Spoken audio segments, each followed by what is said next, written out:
Thực tế gọi thực tế tôi sẽ say mà chỗ lộc bạch chế tan thôi đã ác hơn cậu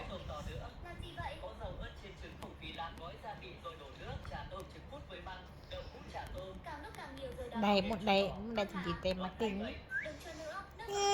tôi sẽ cha này nè như một đây là tôi tê giúp phía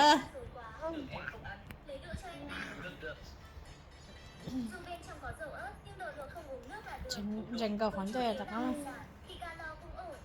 những pha tấu hề cực mạnh trên chiến trường khiến Diệp Vương cũng phải bối rối. Top 1, thanh niên ném lựu đạn tự hủy. Quang kiểu gì mà nó đẩy lựu đạn, may mà phản xạ vô cùng gạt ra kịp, không là cả team bay màu. Top 2, pha cứu hộ cạn lời. Anh ta mà chụp cái số dùng cho ba họ. Thực tế oxy à. Cái oxy trai thì tôi mong à. Một đại tụi tê xong rồi vô à.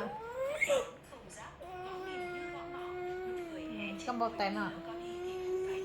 Trong cái xe bột tay này. Sẵn nó chế, sẵn nó chế.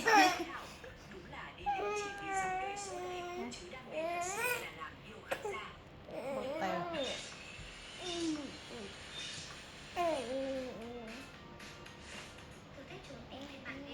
Hai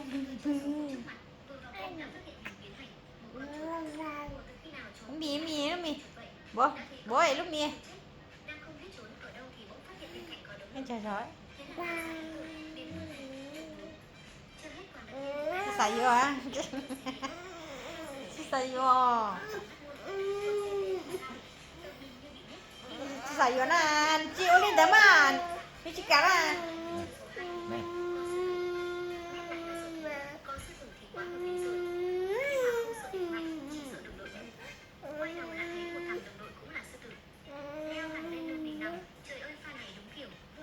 Cái kia nó có nó là thuộc cọ.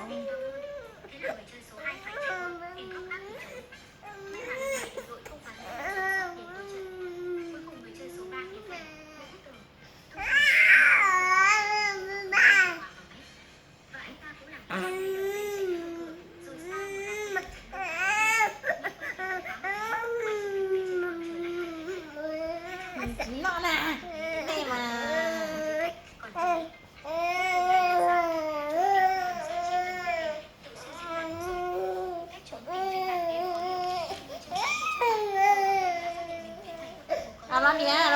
Nó nhiều.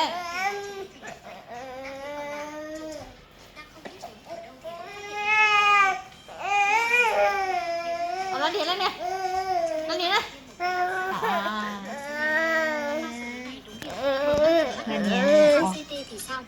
Muốn nó mì chè.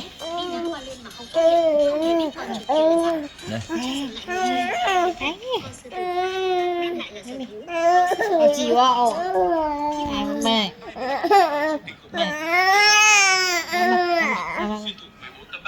Đứng danh là đại diện tiêu biểu tốc độ nhưng lực sút cực kỳ đáng nể.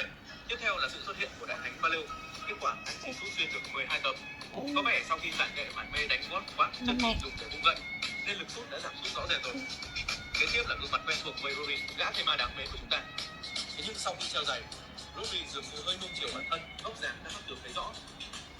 Sau cùng anh cũng chỉ xuyên qua được 12 tấm bảng. Đúng là người có phúc có phần. Nhưng đôi chân thì có vẻ bắt đầu hết hơi rồi.